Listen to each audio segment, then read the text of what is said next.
ગુજરાત વિધાનસભા ખાતે ધારાસભ્યો અને પત્રકારો માટે આરોગ્ય વિભાગ અને પ્રેસ ક્લબ દ્વારા નિઃશુલ્ક મેડિકલ ચેકઅપ કેમ્પ યોજાયો।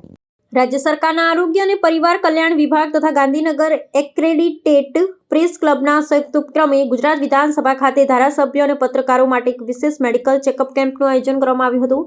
આ કેમ્પમાં એલોપેથિક, આયુર્વેદિક અને હોમિયોપેથિક ચિકિત્સા પદ્ધતિઓનો સમાવેશ કરવામાં આવ્યો છે। વિધાનસભા અધ્યક્ષ શંકરભાઈ ચૌધરી, આરોગ્ય રાજ્યમંત્રી પ્રફુલ પાનસેરિયાની પ્રેરક ઉપસ્થિતિમાં આ સ્વાસ્થ્ય શિબિરનો વિધિવત પ્રારંભ કરવામાં આવ્યો હતો। આ કેમ્પનો મુખ્ય ઉદ્દેશ્ય સતત સામાજિક જવાબદારીઓ અને વિષમ પરિસ્થિતિઓમાં અવિરત કામગીરી બજાવતા જનપ્રતિનિધિઓ અને પત્રકારોના સ્વાસ્થ્યની જાળવણી કરવાનું છે। આ પ્રસંગે અધ્યક્ષ ચૌધરીએ ભારપૂર્વક જણાવ્યું હતું કે રોગગ્રસ્ત થયા પછી સારવાર લેવા કરતાં રોગનું આગોતરું નિદાન વધુ હિતાવહ છે।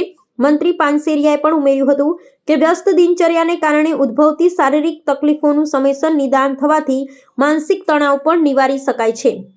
આ મેડિકલ કેમ્પમાં રક્ત પરીક્ષણ, મૂત્ર પરીક્ષણ અને ઇસીજી સહિતની વિવિધ પ્રાથમિક અને નિષ્ણાંત તબીબી તપાસની સુવિધા ઉપલબ્ધ કરાવવામાં આવી છે।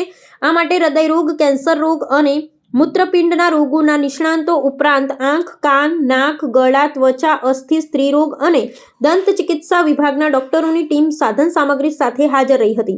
આ પ્રસંગે વિધાનસભાના નાયબ મુખ્ય દંડક વિજયભાઈ પટેલ સહિત અનેક ધારાસભ્યો, અધિકારીઓ અને પત્રકાર મિત્રો બહોળી સંખ્યામાં ઉપસ્થિત રહ્યા હતા।